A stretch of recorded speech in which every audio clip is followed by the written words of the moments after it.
प्रार्थना म्हणते. हम्म. नारायणं नमस्कृत्य नरं चैव नरोत्तमं देवीं सरस्वतीं व्यासं ततो जयमुदीरये. वसुदेवसुतं देवं कंसचाणूरमर्दनं देवकी परमानन्दं कृष्णं वन्दे जगद्गुरुम्. मूकं करोति वाचालं पङ्गुं लङ्घयते गिरिं यत्कृपातमहं वन्दे परमानन्दमाधवम्. परमानन्दमाधवम्. हरि ओम.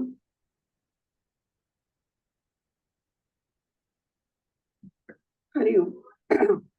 गेल्या वेळेला आपण 30वा श्लोक गेला होता,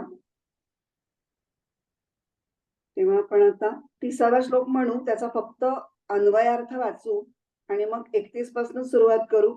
31च्या विवेचनामध्ये 30चं आपोआप रिव्हिजन थोडी होणारच आहे, त्यामुळे 30ची वेगळी रिव्हिजन नको करायला या वेळेला. पण एकदा श्लोक म्हणून घेऊ. श्लोक गीताईतला श्लोक आणि अन्वयार्थ एवढं वाचू. म्हणू श्लोक. म्हण. मयि सर्वाणि कर्माणि सन्न्यस्याध्यात्मचेतसा निराशीर्निर्ममो भूत्वा युध्यस्व विगतज्वरः. मज अध्यात्मवृत्तीने सर्व कर्मे समर्पुनी फलाशा ममता सर्व सोडुनी झुंज तू सुखे. अन्वयार्थ वाचूया.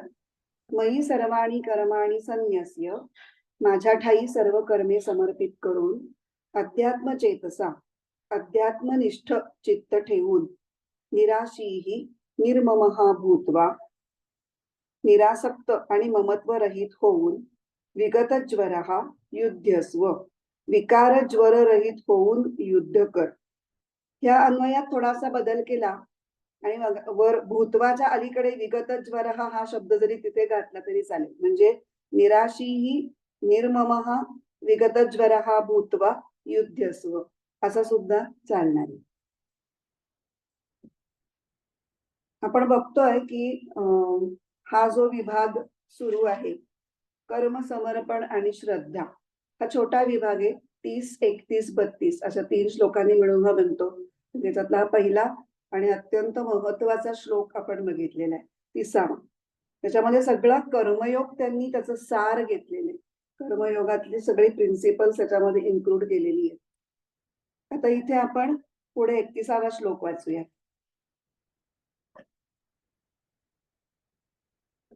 वाचणारेच का? म्हणून वाचून वाच वाच. ये मे मतमिदं नित्यम् अनुतिष्ठन्ति मानवाः श्रद्धावन्तो न सूयन्तो मुच्यन्ते तेऽपि कर्मभिः.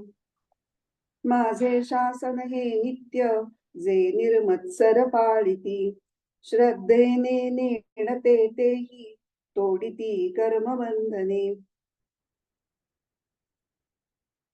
पद फोडून आधी वाचू. ये मे मतम इदम नित्यम अनुतिष्ठन्ति मानवाः श्रद्धावन्तः अनसूयन्तः मुच्यन्ते ते अपि कर्मभिः. आता अन्वय. ये मानवाः, जी माणसे, श्रद्धावन्तः अनसूयन्तः भूत्वा, हे कंसात इथे तो भूत्वा हा शब्द दिसणार नाहीये, पण तो आपण अर्थपूर्ण वाक्य करण्यासाठी घालतो. श्रद्धावंत आणि दोषदृष्टी रहित होऊन मे इदम मतम, या माझ्या मताला अनुसरून नित्यम अनुतिष्ठन्ति, नित्य वागतात, ते अपि, ते सुद्धा कर्मभिही मुच्यन्ते, कर्माच्या बंधनापासून मुक्त होतात. फक्त मराठीतला अर्थ एकदा वाचूया. जी माणसं श्रद्धावंत आणि दोषदृष्टी रहित होऊन या माझ्या मताला अनुसरून नित्य वागतात, ती सुद्धा कर्माच्या बंधनांपासून मुक्त होतात. आता एक प्रकारे हा श्लोक म्हणजे कर्मयोगाची फलश्रुती आहे. आणि कर्मयोगातला मुख्य प्रिन्सिपल काय आहे की कर्माचं फळ सोडा. आणि कर्माचं फळ सोडणाऱ्या कर्मयोगाचं फळ काय? तर कर्मबंधनातून सुटका. थोडासा विरोधाभास वाटतो की जिथे फळ सोडायला सांगतात त्याचंही काहीतरी फळ आहे, पण त्याचं फळ आहे कर्मातून सुटका. एक गंमतशीर ट्विस्ट आहे त्याच्यामध्ये. आता आपण बघूया, मे इदम मतम, माझं हे मत. आता हे म्हणजे कुठलं मत? तर या अध्यायातल्या 4थ्या श्लोकापासून ते मत मांडायला सुरुवात झालेली आहे आणि 30व्या श्लोकापर्यंत ते मत त्यांनी विस्ताराने मांडलेलं आहे. काय म्हणलंय थोडक्यात? तर ज्याला मोक्षाची इच्छा आहे अशा मुमुक्षुने मोक्षप्राप्तीसाठी ईश्वरार्पण बुद्धीने प्रारब्धामुळे आपल्याला जे काही कर्म करावं लागतं ते कर्म अवश्य करावं. त्याच्या बाबतीत टाळाटाळ करू नये. ज्ञानासाठी कर्म सोडून दिलं किंवा कर्म सोडून द्यायचं असतं असा गैरसमज दूर करावा, असं जे मत भगवंतांनी सांगितलेलं आहे 4 ते 30 मध्ये, श्लोक क्रमांक 4 ते 30 मध्ये, ते हे माझं मत. आता या सगळ्या विषयाचं सार म्हणजे 4 ते 30 मध्ये जे काही सांगितलंय त्या सगळ्याचं सार हे 30व्यात आहे आणि त्याच्यामध्ये कर्मयोगाच्या 5 लक्षणांमध्ये त्याचं सार मांडलेलं आहे. मयी सर्वाणी कर्माणी संन्यस्य, म्हणजे सगळी कर्म ईश्वरार्पण करणं. पहिलं लक्षण. अध्यात्म चेतसा, सहज आत्म्याची सहज स्थितीमध्ये राहणं, म्हणजे आत्म्याच्या अनुसंधानात राहणं. म्हणजे काय की आपण नेहमी कशा ह्याच्यात असतो भावनेत, मी देह आहे, मी बुद्धी आहे, मी मन आहे, अशा या भूमिकेतून आपलं सगळं काम चालू असतं. त्याच्याऐवजी सगळं तेच चालू ठेवायचं, पण भूमिका अशी पाहिजे की मी आत्मा आहे आणि ते सहजपणे असलं पाहिजे काम करताना सुद्धा, म्हणजे अध्यात्म चेतसा. हा दुसरं लक्षण झालं.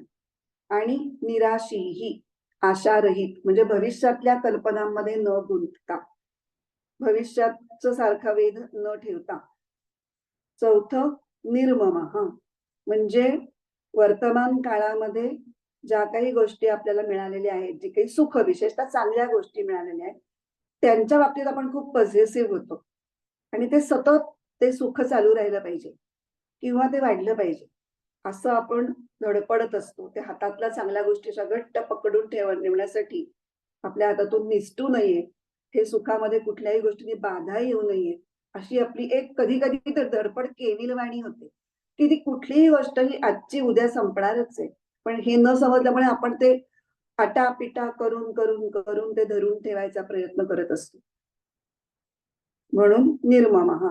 आणि विगतज्वरः, म्हणजे भीती आणि संतापाचा त्याग, म्हणजे पूर्वी आपल्या जे काही वाईट घडलेलं आहे त्याच्या स्मृतींनी आपल्याला कशाची तरी भीती वाटणं किंवा कुठल्या तरी संताप होणं, क्रोधाचा विकार वळावणं आपल्या मनामध्ये, अशा स्वरूपाचं जे काही होतं ते सुद्धा नसताना, म्हणजे पूर्ण विकाररहित होऊन, म्हणजे तुम्हाला भूतकाळ, वर्तमान काळ आणि भविष्यकाळ या तीनही काळांच्या पलीकडे जायचंय काम करताना. आणि या 5ही लक्षणांच्या मुळाशी भगवंताचं सांगणं काय आहे साधकाला, की यज्ञार्थ कर्म करून ते ईश्वरार्पण केल्यामुळे माणूस कर्माच्या बंधनातून मुक्त होतो. आता ह्या जी 5 लक्षणं सांगितली त्याच्यामधली थोडंसं विस्ताराने आपण निर्मम हे लक्षण बघणार आहोत. कारण ममता हा जो अवगुण आहे तो सगळ्या अनर्थाच्या मुळाशी असतो. म्हणून मिळालेली कोणतीही वस्तू आपली किंवा माझी नाही असं लोकांनी मानावं, म्हणजे माणसांनी मानावं, असं भगवंताचं मत आहे. जे मिळालं ते माझंच आहे, माझंच आहे असं तू मानूच नकोस. शरीर आपण बघितलंय पूर्वीच्या प्रकृतीच्या गुणांमुळे सगळ्या क्रिया घडत असतात आणि सर्व पदार्थही प्रकृतीचीच कार्य आहेत. त्यामुळे शरीर, इंद्रिय, प्राण, मन, बुद्धी, धनसंपत्ती, आणखीन त्या संसारात आपल्या अवतीभोवती असलेले सगळ्या वस्तू, पदार्थ, हे सगळं प्रकृतीचं कार्य आहे आणि त्यापैकी काहीच माझ्या गोष्टी माझ्या नाहीत, म्हणजे माझ्या मालकीच्या नाहीत आणि माझ्यासाठी उपयोगात आणण्यासाठी सुद्धा नाहीत. कारण जर त्या माझ्यासाठी असत्या तर त्या मिळाल्यानंतर मला एक पूर्णत्वाचा अनुभव मिळायला पाहिजे होता, कधीही न संपणारं सुख मिळायला पाहिजे होतं जर त्या वस्तूंमध्ये सुख असतं तर, आणि त्या माझ्यासाठी असत्या तर. मग तसं तर होताना दिसत नाहीये. सगळं असताना सुद्धा अजून काहीतरी हवं, ही अपूर्णत्वाची एक भावना आपल्या मनामध्ये सारखी राहतेच आहे. म्हणून ज्या वस्तू आपल्या नाही आणि आपल्यासाठी नाही, पण भ्रमाने आपण म्हणतोय, आपण मानतोय की या माझ्याच आहेत, माझ्यासाठीच आहेत, तर मग त्या भ्रमाला नष्ट करण्यासाठी अध्यात्म चेतस आवश्यक आहे. तो भ्रम कधी नष्ट होईल? जेव्हा तुम्ही आत्म्याच्या अनुसंधानात राहाल, त्यावेळेला तो भ्रम नष्ट होऊ शकतो. आणि मगच जेव्हा हा भ्रम नष्ट होईल आणि या माझ्या नाहीच आहेत हे मला कळेल, तेव्हा मी ते सहजपणे भगवंताला अर्पण करू शकेन. भगवंताला अर्पण करणं म्हणजे काय? फक्त त्या वस्तूशी जो आपला आपलेपणा जोडलेला आहे आपण, तेवढा फक्त काढून टाकायचा. आपलेपणा काढून टाकला आणि ह्या सगळ्या परमेश्वराच्याच होत्या किंवा परमेश्वराच्याच आहेत असं मनापासून वाटणं म्हणजे ईश्वरार्पण करणं. आता हे झालं, हे भगवंताचं मत काय आहे त्याच्याविषयी. आता आपण मत या शब्दाबद्दल बोलणार आहोत. तर मत हा शब्द आपण कधी वापरतो? जेव्हा एखादी गोष्ट संपूर्णपणे सगळ्या बाजूंनी आपल्याला माहिती नाहीये, ते किंवा निश्चयाने असं आपल्याला सांगता येते की हे ना असं असंच आहे, असं ठामठोकपणे सांगता येत नाही. पण त्यातली एखादा मुद्दा आपल्याकडनं राहिला असला तर मला बाबा असं वाटतंय, असं आपण म्हणतो. म्हणजे माझ्या भूमिकेतून मला जेवढं कळलंय ना त्याच्यावरून माझं असं मत आहे, असं जेव्हा आपण म्हणतो तेव्हा आपल्याला त्यात सत्य हे 100% माहिती नसतं. पण जे काही अवेलेबल पर्याय असतात, त्या पर्यायामधलं जास्तीत जास्त सत्याच्या जवळ जाणारा कुठला आहे? असे आपल्याला जे काही वाटत असतं त्याला आपण आपलं मत म्हणतो. पण इथे मत कोणाचं आहे? प्रत्यक्ष भगवंताचं. आणि भगवंत म्हणजे फक्त साक्षात सत्य स्वरूप आहे. सत्य हेच ज्याचं स्वरूप आहे, त्याचं मत हे 100% सत्य असल्यामुळे खरं त्याला मत म्हणण्यापेक्षा त्याला सिद्धांत म्हणायला पाहिजे. तो ठरलाय, तो म्हणजे प्रूव्ह झालेला आहे. आता मत आणि सिद्धांत याच्यातला फरक काय? तर मत हे व्यक्तिगत असतं आणि ते सगळ्यात टॉपला नसतं. म्हणजे त्याचं ते ऍक्सेप्ट व्हायलाच पाहिजे असं नाही. ते निर्विवाद नसतं. त्याला कोणीही क्वेश्चन करू शकतं. तुम्हाला असं वाटतंय, पण आम्हाला असंही वाटतंय. असं त्याला डिबेट होऊ शकतं. पण सिद्धांत हा सगळ्या मतांच्या वर असतो आणि तो सगळ्यांना मानावा लागतो किंवा सगळे आपणहून तो मानतात. मग भगवंताचं जे काही मत आहे ते सगळ्या मतमतांतराच्या वर असलेला असा सिद्धांत आहे. पण भगवंत त्याला मत म्हणतायत. म्हणजे त्याच्यामध्ये भगवंतांच्या मनाचा उदारपणा, मोठेपणा, दिलदारपणा असा दिसून येतोय. म्हणून जरी भगवंतांनी मत असं म्हटलं असेल मोठेपणाने, तरी आपल्यासाठी तो सिद्धांतच आहे. आता काय म्हणतात या पहिल्या ओळीमधलं काय काय राहिलं? मानवाहा ये मानवाहा अनुतिष्ठन्ति. हे माझं मत जी माणसं नेहमी आचरणात आणतात. मग हे मानव कोण आहेत? त्यांनी मानव हा असा जनरलाइज शब्द वापरला बरं का. त्याच्यामध्ये कुठल्याही वर्ण, आश्रम, धर्म, संप्रदाय कुठलाही भेदभाव कन्सिडर केलेला नाही. कोणीही असू देत. ज्ञानवान, कमी ज्ञान असलेला, अपरिपक्व बुद्धीचा, फक्त आचरणामध्ये हे आणायचं आहे एवढीच अट आहे. जो कोणी भगवंतांच्या या मतानुसार आचरण करेल आणि म्हणून ये मानव हा एक जनरलाइज म्हणून ते अपि असं म्हटलेलं आहे. ते सुद्धा कर्मविही मुच्यन्ते. म्हणजे ज्ञानी सुटतील याच्याबद्दल काही विशेष वाटण्याजोगं नाही. पण ज्यांना ते आकलन झालेलं नाहीये पुरेसं, पण केवळ भगवंतावर श्रद्धा ठेवून ते आचरण मात्र नीट करतायत, त्यांना सुद्धा मुक्ती मिळेल कर्माच्या बंधनातून असा दावा करतायत. आता पहिल्या ओळीतला अजून एक शब्द राहिलाय तो म्हणजे नित्यम. तर हा नित्यम शब्द ये मे मतमिदम नंतर आणि अनुतिष्ठन्ति मानवाः याच्या आधी म्हणजे बरोबर मध्ये आहे.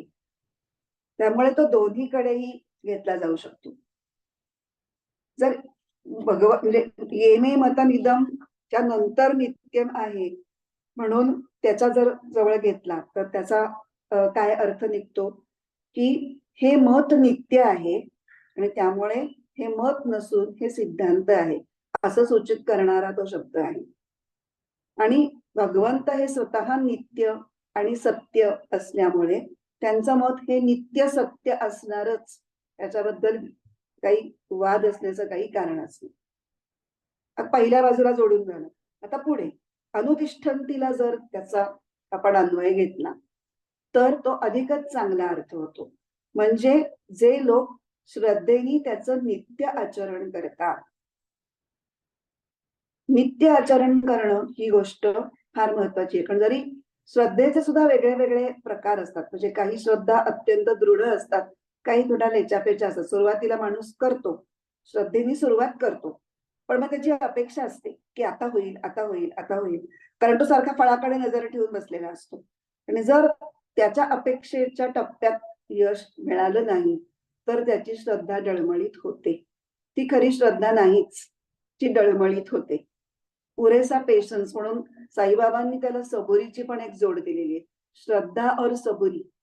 पुरेशा पेशन्सनी तुम्ही श्रद्धा तुमची दृढ ठेवली तर तुम्हाला अपेक्षित फळ मिळेल. किंवा तुम्हाला अपेक्षित नसलेलं, तुम्हाला चुकीचं वाटणारं पण तुमच्यासाठी अत्यंत हिताचं असं फळ मिळेल. फक्त तुमचा त्याच्यावर विश्वास पाहिजे की मला वेगळं हवं होतं पण हे मिळालेलं माझ्या हिताचंच आहे. असे खूप त्या श्रद्धेला वेगळे वेगळे कंगोरे आहेत. एक उदाहरण माधवानंद सांगतात, नित्यम अनुतिष्ठन्तीचं. एक माणूस असतो, तो एकदा ती तुळशीची माळ गळ्यात घालायचं ठरवतो आणि मग माळ घेऊन नामस्मरण करण्याचा संकल्प करतो आणि असंही म्हणतो की सदाचाराने वागेन, अभक्ष भक्षण अपेयपान करणार नाही, हे खाणार नाही, ते पिणार नाही वगैरे. पण वागतो तो पुष्कळ दिवस तसं वागतो. पण एकदा त्याला अनिवार्य इच्छा होते की नाही आता काहीतरी चिकन वगैरे खाल्लंच पाहिजे किंवा जरा बसलंच पाहिजे. आणि मग त्याला तो ते अनावर इतकं होतं की आपण तुळशीची माळ तर घातलीये आणि ठरवलं तर आहे, मग आता काय करायचं. मग तुळशीची माळ काढून खुंटीला अडकवतो, जे काय खायचं ते खातो, प्यायचं ते पितो आणि मग नंतर परत ती माळ घालतो. आता ह्याला तुम्ही नित्यम अनुतिष्ठन्ती म्हणणार का? नाही. अशा प्रकारचं जे काही अनुष्ठान किंवा आचरण आहे ते नित्यम या सदरात मोडू शकत नाही. आता पुढे हे जे नित्य अनुचरण किंवा आचरण करायचं आहे, त्याला 2 महत्वाचे गुण ते आचरण करणाऱ्याच्या अंगामध्ये असायला हवे. ते म्हणजे श्रद्धावंतः, अनसूयंतः. तो माणूस श्रद्धावान असायला पाहिजे आणि असूया विरहित असायला पाहिजे. श्रद्धावंत म्हणजे काय? इथे भगवंत आणि त्यांच्या मतामध्ये निसंशय असा दृढ विश्वास आणि पूज्यभाव हे मनामध्ये सतत असणं, म्हणजे असं ज्यांच्या मनामध्ये आहे त्यांना म्हटलेलं आहे श्रद्धावंत. आता ज्या मगाची आपण 5 लक्षणं बघितली ना कर्मयोगाची, 30व्या श्लोकातलं समरी म्हणून, तर ते सगळ्या गोष्टी कर्मयोगातले सगळे मुद्दे जर एकत्र बांधायचे असतील, कुठल्या धाग्याने बांधणं शक्य असेल तर तो धागा म्हणजे श्रद्धा आहे. असं या प्रकाराने वागल्यामुळे माझ्या अंतःकरणाची क्षमता वाढणार आहे, माझं कर्म अधिक सुंदर आणि कौशल्यपूर्ण होणार आहे, नंतर ईश्वर प्राप्तीसाठी माझं अंतःकरण अधिक सक्षम होईल. आणि भगवंतांनी हे सांगितलं आहे ते सत्यच आहे. त्याचा अनुभव जेव्हा येईल तेव्हा येईल, पण मी याच मार्गाने जाईन. मग जर त्या प्रयत्नामध्ये काही कसर राहत असेल तर परमेश्वरच त्याची काळजी घेईल. मी त्यालाच सांगेन की माझं काय न्यून राहत असेल ते तू पूर्ण करून घे. पण मी माझा प्रयत्न न कंटाळता न थांबता 100% करीन. म्हटलंय आणि अशी दृढ श्रद्धा ज्यांच्याकडे आहे त्यांना श्रद्धावंत असं म्हटलेलं. पुढचा शब्द काय? अनसूयंत. असूया म्हणजे गुणांवर दोषांचा आरोप करणं.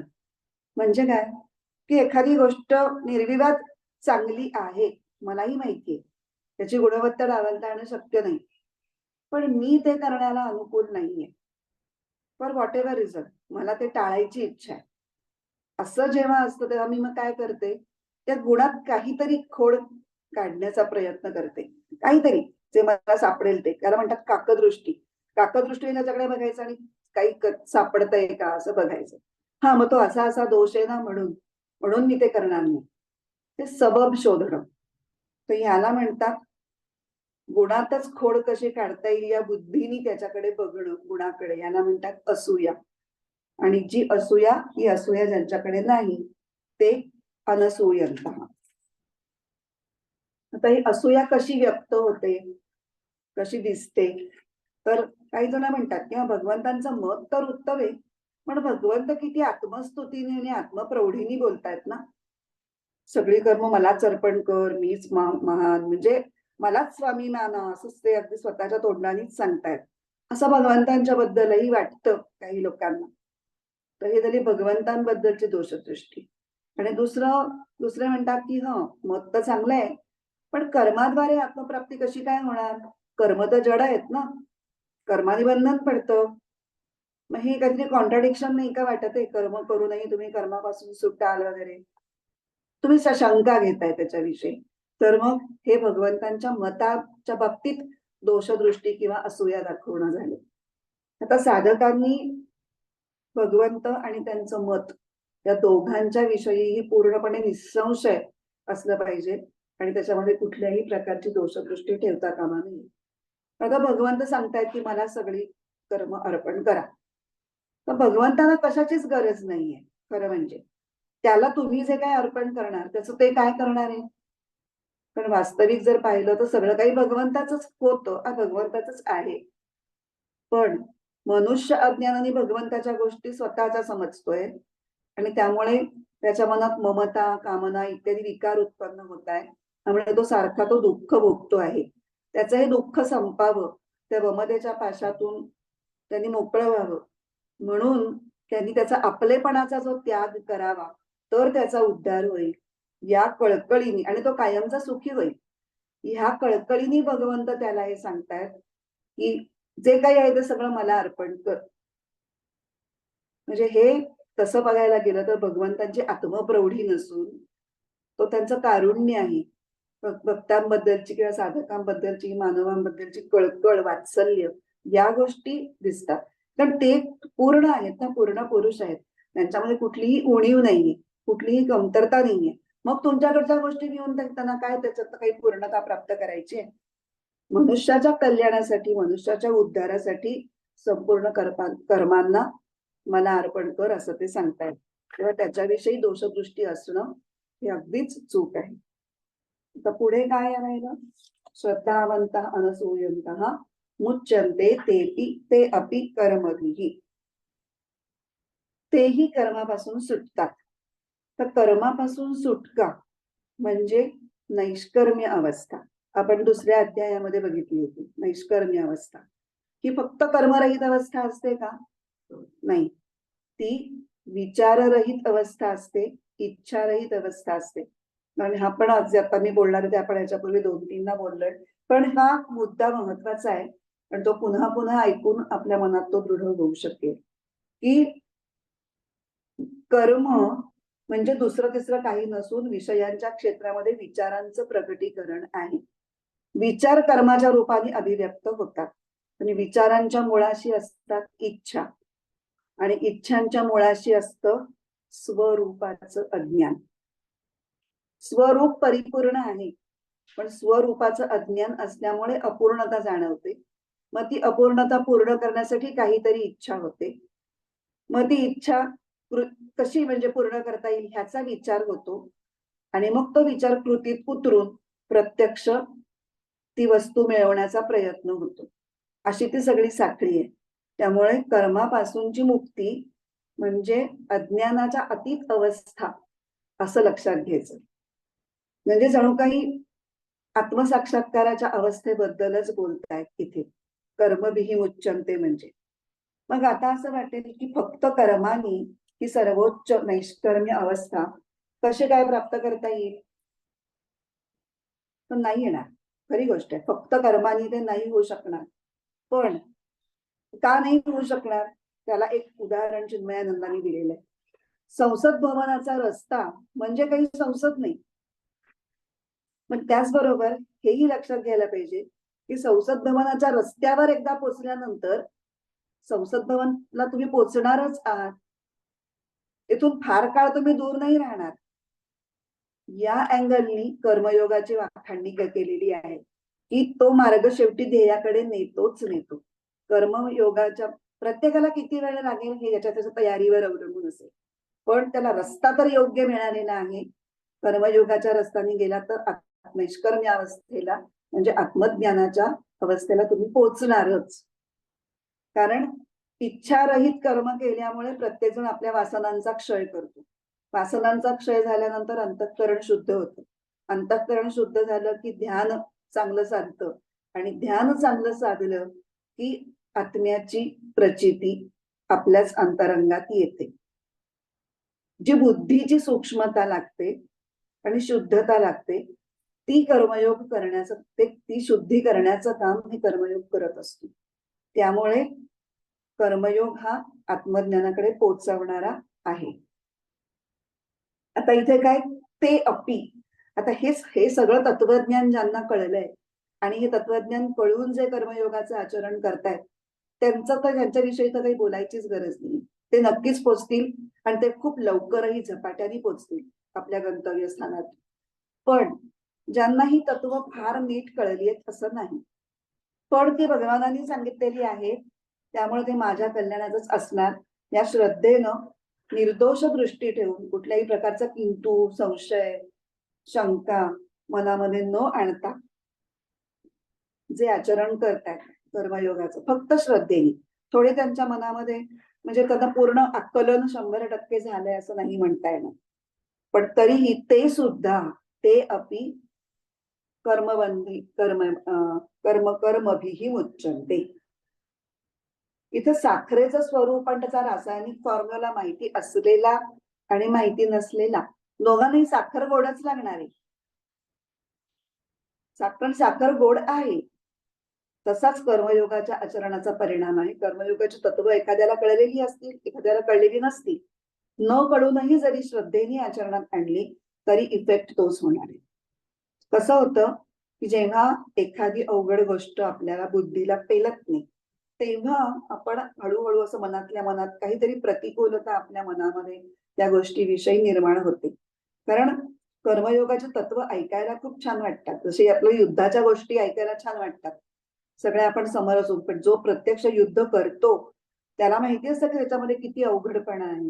तसंच कर्मयोगाची प्रिन्सिपल्स किंवा जी काही लक्षणं आहेत ती ऐकायला छान असली तरी प्रत्यक्षात आणायला ती तितकीच अवघड असतात.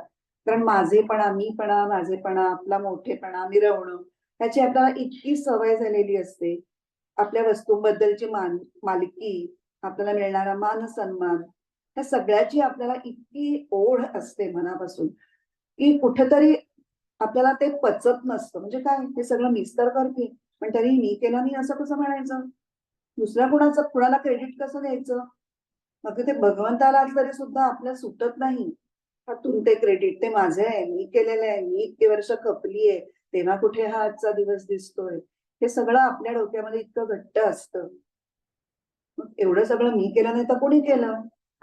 तर इथे कर्म ईश्वरार्पण करणं याच्यासाठी एक रामायणातला प्रसंग माधवानंदांनी सांगितलाय की लंकेमध्ये जेव्हा सीतेचा शोध करायला मारुतीला पाठवलेला असतं की तर तो मारुती लंकेला जातो आणि लंका दहनाचा प्रचंड मोठा पराक्रम करून सीतेचा शोध आणि तिचा निरोप घेऊन परत येतो. पण तेव्हा सगळे ऐकायला उत्सुक असतात की त्यांनी काय केलं, कशी लंका जाळली, काय झालं. तर सगळे खूप आग्रह करतात रामाला की सांगा ना मारुतीला सांगायला.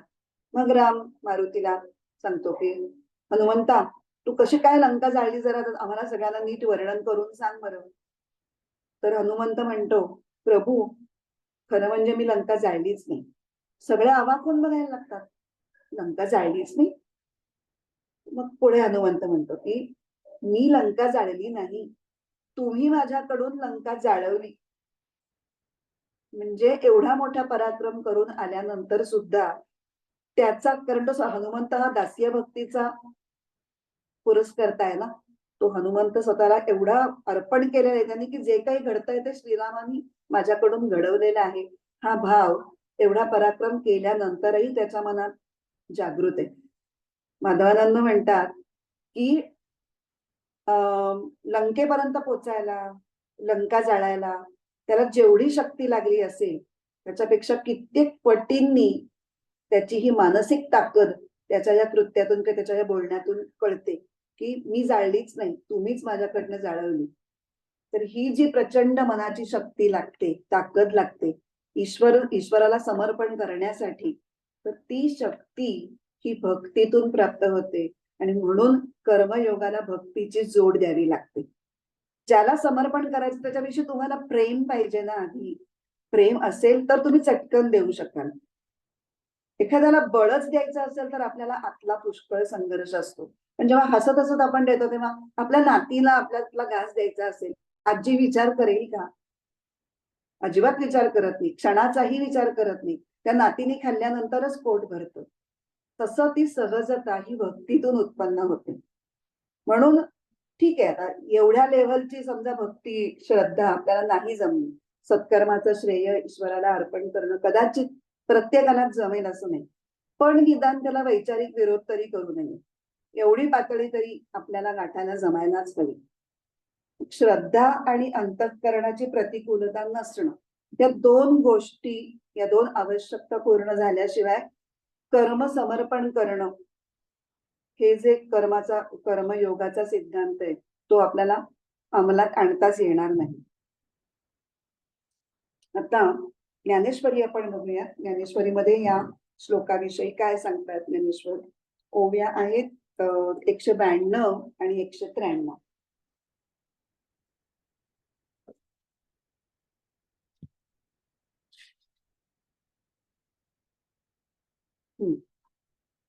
हे अनुपरोध मत माझे, जिही परमादरे स्वीकारिजे, श्रद्धापूर्वक अनुष्ठिजे धनुर्धरा. अनुपरोध म्हणजे स्पष्ट, निसंदेह, निसंदिग्ध. या माझ्या निश्चित आणि निर्बाध मताचा जे आदरपूर्वक स्वीकार करतील आणि पूर्ण श्रद्धेने त्याप्रमाणे वागतील, तेही सकळ कर्मी वर्ततू, जाणपा कर्म रहितू, म्हणून हे निश्चितू करणीयगा. ते सर्व कर्मे आचरत असूनही कर्मबंधापासून अलिप्त राहतील, म्हणून हे मत निसंशय आचरणात आणण्याच्या योग्यतेचे आहे. कर्मातच कर्मरहित होतात म्हणजे काय? कर्म हाताने चालू असतं, पण कर्मातून जी सहजच फलासक्ती निर्माण होते आणि कर्तृत्वाचा अभिमान निर्माण होतो, त्यांच्या आणि तोच खरं तर बंधनात टाकतो. त्यामुळे ती फलासक्ती आणि कर्तृत्व भाव ह्याच्यापासून मुक्ती मिळते आणि त्याच्यामुळेच कर्माचं बंधन निर्माण होऊ शकत नाही. म्हणून कर्म तेही सकळ कर्मी वर्ततू, जाणपा कर्म रहितू. म्हणजे ते गुरु किल्लीच सांगितलेली आहे की कर्म करत असताना सुद्धा कर्माचा बंधन कसं आपल्याला पडू द्यायचं नाही, त्याच्यासाठीची ही गुरु किल्ली आहे. आता आपण हा श्लोक एकदा परत वाचू आणि मग पुढचा श्लोक 32व्या श्लोकाकडे जाऊ.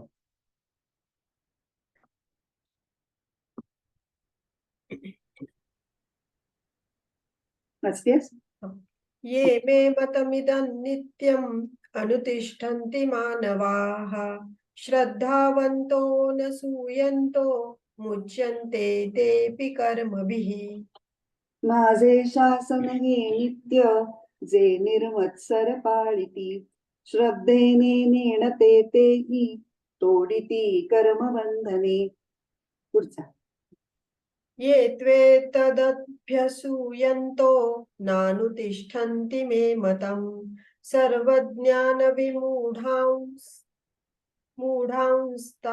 मूढांस्तान् विद्धि नष्टान चेतसः. परिमत्सर बुद्धीने जे हे शासन मोडिती, ज्ञानशून्य चिते मूढ, पावले नाश जाणतू. आता पद फोडूया. ये तू एतत् अभ्यसूयन्तः न अनुतिष्ठन्ति मे मतम्, सर्वज्ञान विमूढान् तान् विद्धि नष्टान् अचेतसः. आता अन्वय आणि अर्थ. तू ये अभ्यसूयन्तः अचेतसः, परंतु जे दोषबुद्धी धरणारे अविवेकी लोक, एतत् मे मतम न अनुतिष्ठन्ति, या माझ्या मताप्रमाणे वागत नाहीत, तान सर्व ज्ञान विमूढान, त्या संपूर्ण ज्ञानाला मुकलेल्यांना,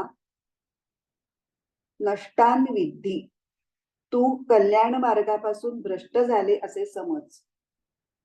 कल्याण मार्गापासून हे आपण ऍड केलेला शब्द आहे. तू नष्ट झाले किंवा भ्रष्ट झाले असं समज, असंच म्हणताय. ते नष्ट म्हणजे काय ते आपण आता पुढच्या विवेचनात बघू. परत एकदा फक्त मराठी अर्थ वाचूया. परंतु जे दोषबुद्धी धरणारे अविवेकी लोक आहेत, जे माझ्या मताप्रमाणे वागत नाहीत, त्या संपूर्ण ज्ञानाला मुकलेल्यांना तू ते भ्रष्ट झालेले आहेत असं तू समज. आता पहिलं तू तू म्हणजे विषय बदलला. 31व्या श्लोकामध्ये काय सांगितलंय? 30व्या श्लोकात जो सिद्धांत मांडलेला आहे त्याच्यानुसार जे वागतात त्यांना काय लाभ होतो. आता विषय काय बदलला? 32व्या श्लोकामध्ये जे तसं वागत नाही त्यांना काय हानी पोचते. विषय बदलल्याचं निदर्शक म्हणून तू. आता इथे अनासक्त राहून कर्तव्य कर्मामध्ये तन्मय होणं, कर्म ईश्वराला समर्पित करणं आणि चित्त आत्म्याशी जोडलेलं ठेवणं, याच्यामुळे माणूस कर्मबंधनातून मोकळा होतो. हे सगळं ज्ञानप्राप्तीला योग्य हा सिद्धांत मांडून झाला. ज्यांनी हे समजून घेतलं नाही किंवा ज्यांनी हे समजलं पण ते उमजून घेतलं नाही, कारण का? त्यांना आपली उपभोग दृष्टी अधिक महत्वाची वाटते, तिथं सोडावीशी वाटली नाही किंवा सोडायला जमली नाही. ते काय करतात? ते या कर्मयोगाच्या सिद्धांताकडे दोष काढण्याच्या दृष्टीने बघतात.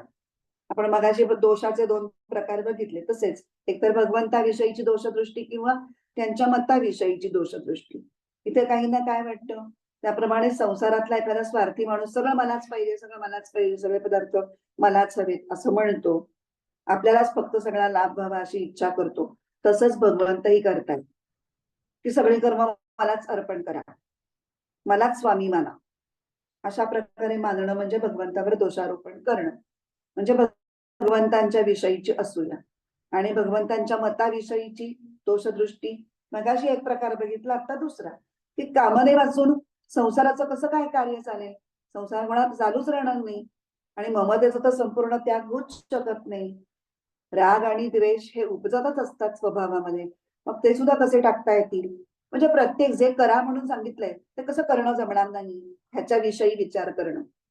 ते कसं जमेल याचा विचार श्रद्धावान माणूस करतो, की मला कळत नाहीये पण हे काहीतरी असणार, कसं जमेल बरं, ह्याच्याविषयी हा माणूस उलटा विचार करतो. यालाच तो मत्सर हा शब्द वापरलाय मराठीत विनोबांनी आणि इथे असू या शब्द वापरलाय.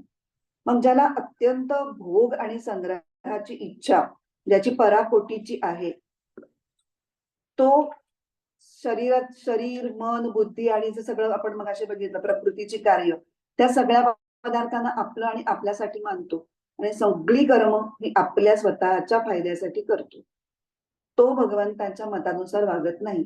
आणि असे जे आहेत सगळे त्यांना अभ्यसूयंतः, अभि ह्या उपसर्गाने ती त्या असूयेवर अधिक म्हणजे ती घट्ट आहे ती असूया त्यांच्या मनामध्ये, हे दाखवण्यासाठी नुसतं असूयंतः नाही म्हटलेलं, अभ्यसूयंतः अजून जोर दिलाय त्याच्यावर. पुढचा काय आहे? अचेतसः. भगवंतांच्या मताचं अनुकरण न करणाऱ्या मनुष्याच्या ठिकाणी साहजिकच सत असत, सार असार, धर्म अधर्म किंवा आणखीन काय बंध मोक्ष असे ज्या पारमार्थिक गोष्टींचा विचार असतो सामान्य साधकाच्या ह्याच्यामध्ये, तो पूर्ण नसतो, तो थोडाही विवेक नसतो. आणि ते नास्तिक असतात, ते भगवंतालाच मानत नाही, ते चार्वाकवादी असतात. त्यामुळे त्यांच्यात ह्या वस्तूंच्या वापराविषयी सावधानता नसते आणि ते पशुप्रमाणे जीवन जगत असतात. आहार, निद्रा, भयमैथुनंच, या 4 गोष्टी झाल्या म्हणजे आपलं जीवन उत्तम. त्यामुळे अशा अधमजनांना धर्म आणि सदाचार हा पचनीच पडत नाही, तो मानवतच नाही. किंवा त्यांना धर्मशास्त्राचं कुठलंही अनुशासन, कुठले नियम, नियमांची बंधनं नको असतात. त्यांना उनाडायचं असतं, मुक्तपणे वागायचं असतं कुठल्याही नियमांखेरीज. आणि मग त्याच्यामुळे काय होतं की धर्मशास्त्राचे सगळे नियम धाब्यावर बसवतात ही मंडळी आणि इंद्रियांचे चोचले पुरवण्यासाठी सदैव धडपड करत असतात, त्याच्याच मागे फक्त लागलेले असतात. त्यामुळे काय होतं, धूम्रपान, मद्यपान, व्यभिचार, हिंसा किंवा काय चोरी, अशा सगळ्या पापकर्मांकडे त्यांची प्रवृत्ती फार चटकन होते. ते चटकन मोहाला बळी पडतात, कारण त्यांच्यामध्ये विवेक नसतो ना. अशांना विवेकरहित अशा लोकांना अचेतसहा असं वर्णन अचेतसहा या शब्दाने अशा लोकांचं केलेलं आहे. पुढे काय म्हटलंय? सर्वज्ञान विमूढान तान. ती माणसं कशी असतात? सर्वज्ञान विमूढान. आता या सर्वज्ञान विमूढान या शब्दाचा थोडा दोन वेगवेगळ्या प्रकारे अर्थ लावता येऊ शकतो. एक तर पहिला अर्थ असा आहे की जी माणसं भगवंताच्या मतानुसार वर्तन करत नाही, ती सर्व प्रकारच्या सांसारिक ज्ञानामध्ये बुडलेली असतात. संसारामधल्या विविध ज्ञानाबद्दल ते मोहित होतात आणि त्याच्यामध्ये अडकून पडतात. म्हणजे काय? तर विज्ञान, सायन्स, टेक्नॉलॉजी, त्याच्याशी रिलेटेड काही स्किल्स, वेगवेगळ्या भाषा शिकणं, वेगवेगळ्या कला शिकणं, वेगवेगळ्या क्रीडा शिकणं, क्रीडा, कला, भाषा, मंत्र, यंत्र, तंत्र, ह्याच्यामध्ये ते एक्सपर्ट होण्यासाठी किंवा त्याची माहिती मिळवण्यासाठी, ते कौशल्य प्राप्त करण्यासाठी ते अत्यंत आसक्त झालेले असतात. आता हे करण्यात फार चूक आहे असं नाही, पण फक्त तेच करण्यात चूक आहे. त्याच्या पलीकडे परमेश्वर काही आहे की हे सगळा विश्वाचा पसारा जो तुम्हाला अट्रॅक्ट करतोय तो बनवणारा कसा आहे याविषयी त्यांना कधीच समजून घ्यावंसं वाटत नाही, आणि ते फक्त बहिर्मुख अशा भौतिक ज्ञानामध्ये मशगूल झालेले असतात. अशा सगळ्या लोकांना परमात्म ज्ञान विमूढ, कारण त्यांना आपोआपच परमात्म्याचा कधी पडलेलीच नसते ना. मला सायन्स आलं, मला टेक्नॉलॉजी आली म्हणजे झालं. परमात्मा विरमात्मक कोण? आपली सगळी नवीन पिढी ही अशी आहे बघा, त्यांना काही घेणं देणं नाहीये. त्यांना हे सगळं जमलं, विविध गॅजेट्स उत्तम हाताळायला जमली, वेगवेगळे शोध आणि त्याच्यावर आधारित जे काही ऍप्लिकेशन्स असतील ती आत्मसात केली, ती त्यांना आपण सगळं काही कमावल्याचं फील येतो. परमेश्वर आणि त्याची श्रद्धा आणि भक्ती आणि काय हे काय, आम्हाला काही त्याची गरज नाही असं वाटतं.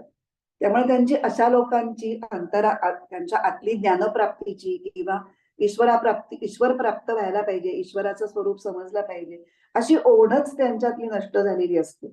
म्हणजे मनुष्याचं जीवन आणि मनुष्याचं शरीर ज्या उद्देशासाठी आपल्याला मिळालेलं आहे, खरं म्हणजे तो उद्देशच त्यांचा पूर्णपणे हरवलेला असतो. त्यामुळे जीवनाला श्रेयस्कर असं उच्च ध्येय त्यांच्या समोर राहत नाही, आणि त्यामुळे त्यांचं मन भरकटतं.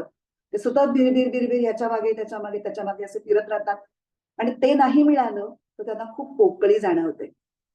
ते हतबल होतात, किंवा सगळं आयुष्य आपलं उद्ध्वस्त झालं, आपल्याला अमुक एक गोष्ट मिळाली नाही तर असं त्यांना एकदम खोल निराशेच्या गर्तेत डिप्रेशन मध्ये जातात, कारण उच्च ध्येय नसतंच. त्यामुळे त्यांचं जीवन हे भरकटलेलं असं होऊ शकतं. म्हणजे आता इथे ज्ञान हा शब्द पहिल्यांदा कुठला वापरला? सर्वज्ञान विमूढान, म्हणजे संसारातलं ज्ञान आणि त्याच्यामध्ये मोहित झालेले, असा सर्वज्ञान विमूढांचा पहिला अर्थ लावला. आणि बोलत बोलत आपण दुसऱ्या अर्थापर्यंत पोहोचलो. कुठला? की सर्व ज्ञानांच्या पलीकडे असलेला जो परमेश्वर, त्याच्यापासून परांगमुख झालेले ते सर्वज्ञान विमूढान, या दुसऱ्या अर्थापर्यंत आपण पोहोचलोय. आणि हा अर्थ इथे अभिप्रेत आहे जास्त करून, कारण ज्ञान या शब्दाचा अर्थ अध्यात्म ज्ञान, आत्मज्ञान म्हणा किंवा ईश्वराच्या स्वरूपाचं ज्ञान, हे इथे अपेक्षित आहे. कारण हे ज्ञान असल्याशिवाय त्या विश्वाच्या पाठीमागे असलेल्या परमतत्वाच्या ज्ञानाबाबतीत त्यांना काहीही ओढ राहत नाही, आणि त्या परमज्ञानाला ते वंचित होतात.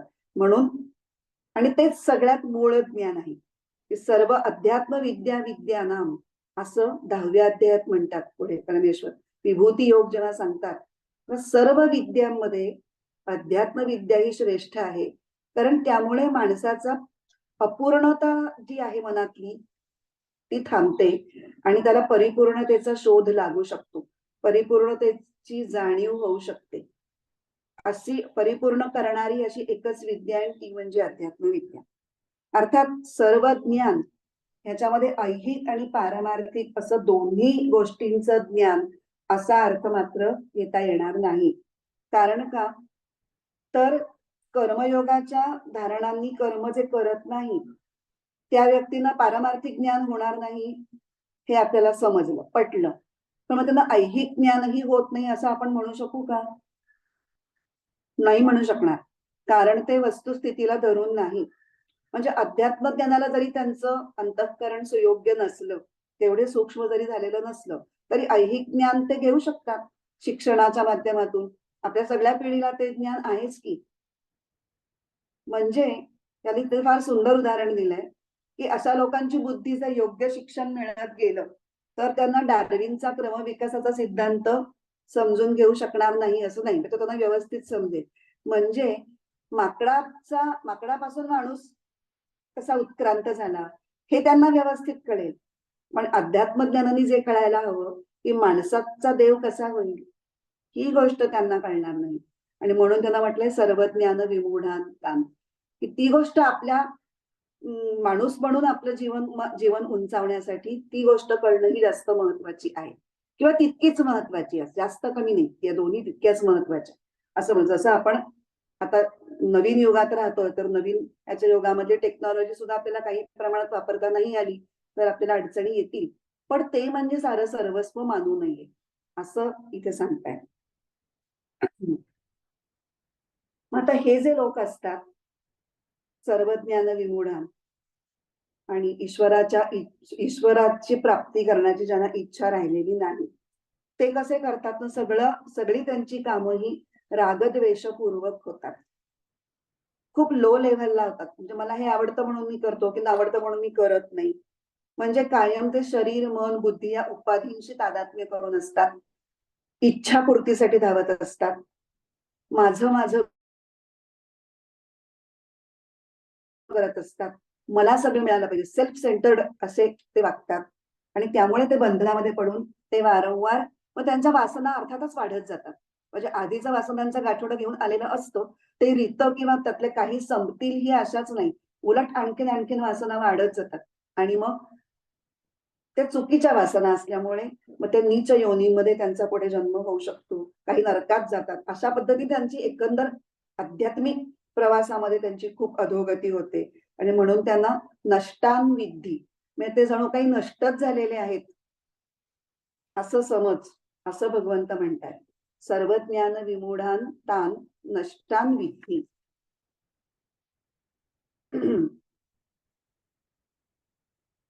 आता हा गीतेतला जो तिसरा अध्याय आहे की नाही, तो कर्मयोगाच्या प्रशिक्षणाचा अध्याय. म्हणजे ज्ञानी व्यक्तीची कर्म कोणत्या पातळीवर होत असतात ते सांगून झाल्यानंतर इतरांनी पण त्या उंचीवर येण्यासाठी काय करायचंय, काय करावं, काय करू नये, हे सगळ्याचं मार्गदर्शन आता इथून पुढच्या श्लोकांमध्ये होणार आहे.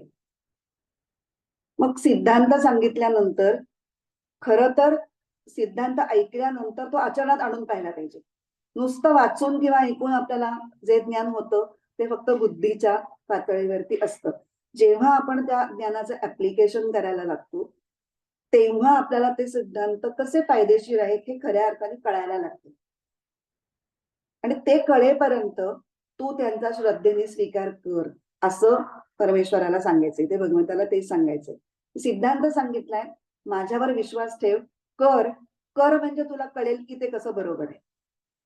आणि जमत नाही म्हणून तू त्याच्या विरोधात उभा राहू नकोस. लागलीच असं सुरुवात केली की लागलीच असं जमणार आहे, असं नाही होणार. पडणार आहेस तू, पण पुन्हा उभा राहा. आहे मी, माझा हात सोडू नकोस. असूया किंवा दोष काढू नकोस. तुला कळत नाहीये, तुला जमत नाहीये म्हणून सिद्धांतच चुकीचा आहे असं ठरवून तू मोकळं होऊ नकोस. कारण ह्याच्यातून केवळ दोषदृष्टीच निर्माण होते, असं भगवान श्रीकृष्ण या श्लोकामध्ये सांगण्याचा प्रयत्न करतात. आणि ज्ञानेश्वर महाराजांनी तर खूपच सुंदर ह्याच्यावर भाष्य केलेलं आहे, की ही दोषदृष्टी असणारी माणसं कशी असतात, त्यांचं काय होतं आणि त्यांच्या बाबत आपली भूमिका कशी असायला हवी, हे खूप छान पद्धतीने ज्ञानेश्वरांनी स्पष्ट केलेलं आहे. तर त्या ओव्या आहेत 194 ते 201.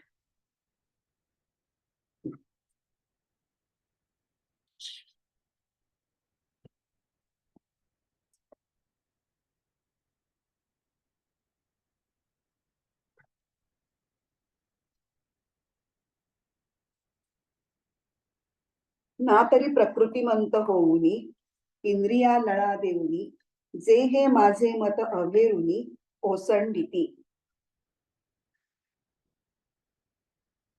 पण मायेच्या गोव्यात गुंतून आणि इंद्रियांना लाडावून जे या माझ्या मताचा धिक्कार करतील. पुढे ही ओवी अर्धवट आहे, म्हणजे वाक्य अर्धवट आहे या ओवीमध्ये. पुढची पण ओवी वाचू. जे सामान्यत्वे लेखिती अवज्ञा करूनी देखती का हा अर्थवादू म्हणती वाचाळपणे. सामान्यत्वे लेखिती म्हणजे जे या मताला क्षुल्लक समजतील, अवज्ञा करूनी देखती किंवा तुच्छतेने या मताकडे बघतील, का हा अर्थवादू म्हणती किंवा हा केवळ बोरघेवडेपणा आहे, उगीच मखलाशी करून हे मत किती भारी आहे वगैरे सांगतायत. अर्थवाद म्हणजे अशी खोटी स्तुती करणं, वाचाळपणे अशी बाष्कळ बडबड म्हणतील ह्याला. ते काय? ते मोह मदिरा भुलले विषय विखे घारले. घारले म्हणजे घेरले.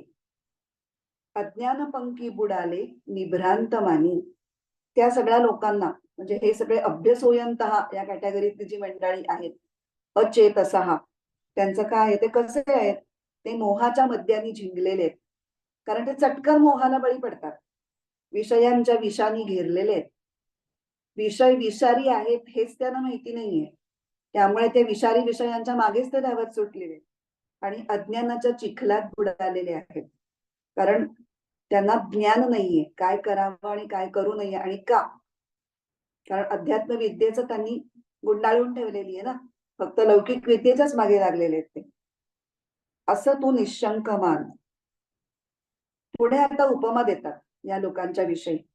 देखे शवाच्या हाती दिधले जैसे का रत्न वाया गेले ना तरी जात्यंधा पाहले प्रमाण नोहे. प्रेताच्या हातामध्ये रत्न घातली, काय उपयोग आहे का? प्रेताच्या हातात दिलेलं रत्न जसं फुकट जातं किंवा जन्मांधानी हे पाहिलं, ह्याच्यावर कोणी विश्वास ठेवेल का? की त्याचं काही आपण प्रमाण मानू का ती गोष्ट? अरे तो जन्मांध आहे ना, तो काय पाहणार? तसंच आहे ही माणसं. पुढे अजून आणखीच गंमतशीर उपमा दिल्या. का चंद्राचा उदयो जैसा उपयोगा न वचे वायसा मूर्खा विवेकू हा तैसा रुचेल ना. किंवा चंद्रोदयाचा जसा कावळ्याला काहीच उपयोग होत नाही, तसा हा कर्मयोगाचा उपदेश मूर्खाला रुचणार नाही. इथे कावळा का म्हटलंय? कारण चांदण्याशी कुठल्या पक्षाचा संबंध असतो माहितीये ना? चकोर. कैवल्याच्या चांदण्याला भुकेला चकोर, त्या अभंगात आहे की नाही? तर चांदणं पडलंय तर त्या चांदण्याचं कौतुक कुणाला? तुम्ही चकोर असाल तर तुम्हाला, तुम्ही कावळा असाल तर तुम्हाला काय हो? चांदणं पडलं काय आणि आमदार पडला काय, सगळं सारखंच. आपल्याकडे मराठीत जे आहे ना, गाढवाला गुळाची चव काय, तेच त्याला म्हणायचं इथे. म्हणून ते न मानिती आणि निंदाही करू लागती सांगे पतंग काय सागती प्रकाशाते. म्हणून ते याला मान देत नाही, उलट त्याची निंदाही करायला लागतात. आणि हे असेच व्हायचे, कारण पतंगाला कधीतरी दिव्याचा प्रकाश सहन होतो का सांग पाहू? प्रकाश दिसला की पतंग त्याच्यावर झेपावतो. आता ही वेगवेगळ्या पद्धतीने वापरली आहे त्यांनी, म्हणजे त्याला पतंग त्याच्याकडे अट्रॅक्ट होतो असा पण एक अर्थ आहे. तो पुढच्या ओळीत त्यांनी तसा घेतलाय आणि इथे त्याला सहन होत नाही म्हणून तो बंद करायला जातो ज्योत असा अर्थ घेतो. पुढच्याच ओळीमध्ये बघा. पतंगा दीपी आलिंगन तेथ त्यासी अचूक मरण तेवी विषयाचरण आत्मघाता. पतंग दिव्याला आलिंगन देण्यास जातो आणि नेमका जळून मरतो. तद्वत विषयांचं सेवन अशा मूर्खांना आत्मघातकच होतं. म्हणजे विषयांकडे जे अट्रॅक्ट होतात आणि त्याच्या मागे लागतात त्यांना पतंगाची उपमा दिली, की ती पतंग जसे दिव्याकडे झेपावतात आणि जळून स्वतःचा घात करून घेतात, तसं विषयांच्या अतिरेकी मागे लागणं हे स्वतःचा घात करून घेण्यासारखं आहे. तैसे जे पार्था विमुख या परमार्था तयासी संभाषण सर्वथा करावे ना. इथे मात्र माऊली थोडं कडक बोलतायत, की त्याप्रमाणेच पहा अर्जुना, ज्यांना या परमार्थ विचाराचा कंटाळा येतो त्यांच्याशी याविषयी भाषणही करू नये. माऊली म्हणतात त्यांच्याशी या विषयावर बोलू नका, म्हणजे अगदीच बोलू नका, असं नाही म्हणत आहे. पण तेच आपले समर्थ जे आहेत ते मात्र कडक शब्दात म्हणतात, असो भगवत प्राप्ती ऋण, करी संसाराचा सीण, त्या मूर्खाचे मुखावलोकन करूच नाहीये. त्याचं तोंड सुद्धा पाहू नका म्हणतात ते. हा समर्थांची भाषाच तशी एकदम तगडी आणि अशी कोरडे ओढण्यासारखी आहे. तुकाराम महाराज आणि समर्थ रामदास स्वामी हे असे खणखणीत धरून हाणतातच एकदम. आणि एवढं का त्यांना टाळायचं का?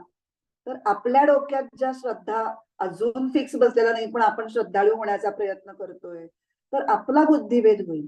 बुद्धिभेद आपण पूर्ण छान त्याच्यावर विवेचन ऐकलेलं आहे, की आपल्या ज्या कन्सेप्ट अजून रुजू बघतोय, आपण रुजवायचा प्रयत्न करतोय, त्याला धक्का लागून आपण आपल्या मार्गावरून ढळू नये, बाजूला आपला मार्गभ्रष्ट होऊ नये, यासाठी स्वतःला जपलं पाहिजे. म्हणून अशांच्या संगतीत राहू नका, त्यांचं तोंडही पाहू नका. कारण त्यांना खरं सत्य लपवायचंय आणि त्यांचं खोटं सत्य कसं खरं आहे हे दाखवायचंय. त्यामध्ये तुम्हाला ते कल्पनेच्या भराऱ्या मारतील, शब्दांचे फुलोरे तुमच्या समोर मांडतील आणि तुमच्या मनातल्या खऱ्या कल्पना पुसायचा प्रयत्न करतील. तर त्याच्यापासून सावध राहा, असा इशारा इथे देत आहे. आता आपण हा परत श्लोक म्हणूया 32वा आणि आज थांबूया. म्हणजे आपला हा ईश्वराला कर्म अर्पण करणं आणि श्रद्धा हा जो आपला भाग आहे तो आज पूर्ण होईल. ये त्वेतदभ्यसूयन्तो नानुतिष्ठन्ति मे मतम् सर्वज्ञानविमूढांस्तान् विद्धि नष्टान् चेतसः. परिमत्सर बुद्धीने जे हे शासन मोडिती, ज्ञानशून्य चिते मूढ पावले नाश जाण तू.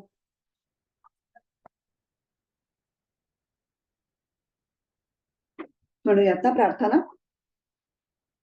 ओम पूर्णमद पूर्णमिदं पूर्णात् पूर्णमुदच्यते पूर्णस्य पूर्णमादाय पूर्णमेवावशिष्यते. ओम शांती शांती शांती. हरिः ओम. श्री गुरुभ्यो नमः. हरिः ओम.